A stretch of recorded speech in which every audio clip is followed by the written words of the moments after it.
Hello दोस्तों।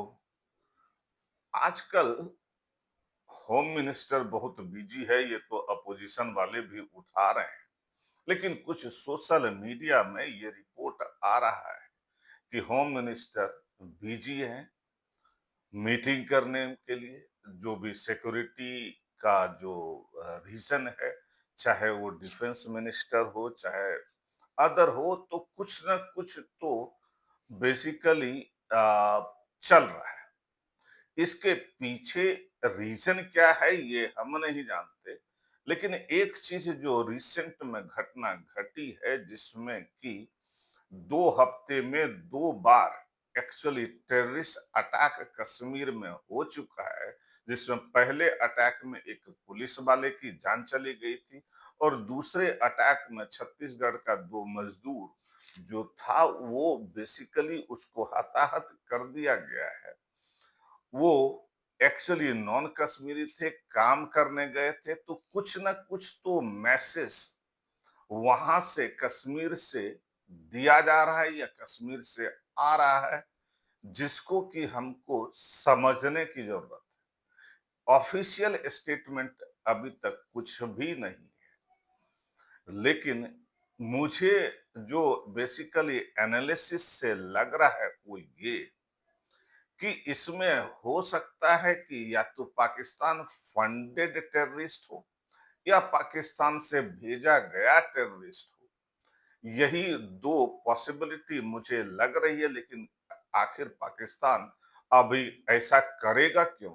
तो उसके पीछे जो मुझे वजह लग रही है वो ये कि पाकिस्तान चाहता है कि इंडिया उस पर अटैक करे, जिससे कि उसका जो भी घरेलू प्रॉब्लम है, वहां के जो लोग बेसिकली सड़कों पर उतर आए हैं, चाहे वो बलूचिस्तान में हो, खैबर पख्तूनवा में हो, चाहे पीओके में हो, या इवन कराची में भी बम ब्लास्ट हो चुका है, तो उसका जो पूरा स्थिति है वो चाहे सामाजिक बेसिस पर हो या आप कह सकते हैं लॉ एंड ऑर्डर बेसिस पर हो, और फाइनेंशियली तो वो पहले से ही खत्म हो चुका है।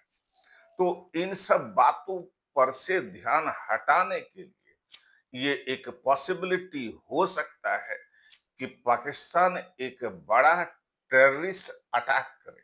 तो आप बोलिएगा कि भाई ये एक दो छोटा मोटा टेररिस्ट अटैक ही हो रहा है। तो मुझे लगता है कि वो वाटर टेस्टिंग कर रहा है कि इंडिया में किस ढंग का रिएक्शन आ रहा है, कितना प्रिपेयर्ड है, जिसके बाद हो सकता है, मतलब ये ऐसा होना नहीं चाहिए, लेकिन मुझे ये लगता है कि एक बड़े टेररिस्ट अटैक का वो प्लानिंग कर रहा है, जिससे कि वो अपना जो पीओके में इतने लोगों का दमन कर चुका है, इतना लोगों को मार चुका है, जो 2 महीने से लगभग वहां पर धरना प्रदर्शन और ये सब चल रहा है। इलेक्शन में जो रिगिंग या आप कह सकते हैं कि जो वोटर टर्नआउट नहीं हुआ है, उन सब से इंटरनेशनल मीडिया का ध्यान हटाने के लिए वो इंडिया पाकिस्तान करने के खेल में है। सिर्फ इंटरनेशनल मीडिया ही नहीं, बल्कि वो अपने लोगों का भी जो आटा चावल इलेक्ट्रिसिटी रोड इन सब के लिए लड़ रहा है, उसका भी ध्यान हटाने के लिए एक्चुअली ये एक्टिविटी कर सकता है।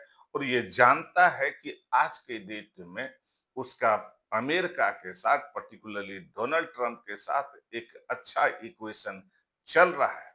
और ऐसे स्थिति में अगर ऐसा कुछ भी होता है, तो उस कंडीशन में डोनाल्ड ट्रंप बेसिकली पाकिस्तान को हो सकता है कि प्रश्रय दे। प्रश्रय मतलब कि सपोर्ट में आ जाए। और चूंकि इंडिया के साथ जो डील होने वाली थी, जो ट्रेड टैरिफ का, वो चीज बेसिकली अभी तक फाइनलाइज नहीं हुआ है। इंडिया हार्ड बार्गेनिंग कर रहा है, जिसके कारण कि अमेरिका भी परेशान है। और साथ साथ में जो रसिया से ऑयल लिया जा रहा है, या जो बेसिकली पैलेस्टीन में या जो अदर जगह पर उसका चल रहा है। ईरान में उसमें हमारी कोई भागीदारी नहीं है, तो उसके कारण भी वो थोड़ा-सा इंडिया से नाराज़ तो चल ही रहा है और उसका फ़ायदा पाकिस्तान उठाना चाहता है।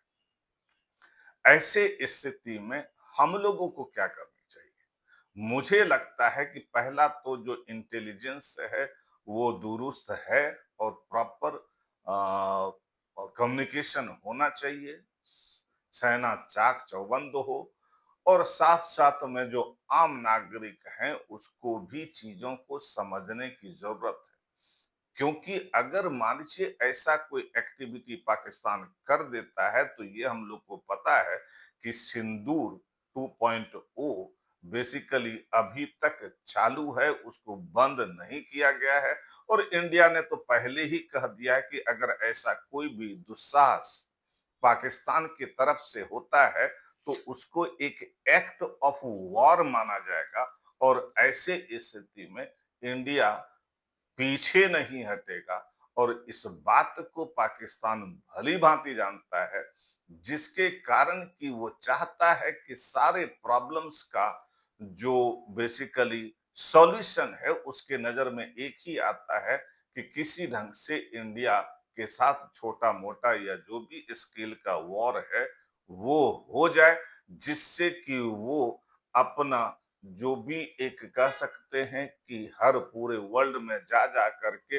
अपनी रोना गाने वाला काम कर सके और दूसरी बात ये कि जो कश्मीर का मुद्दा अभी तक ठंडे बस्ते में डला हुआ है, वो एक बार फिर इंटरनेशनल पटल पर आ जाए। Okay, thank you.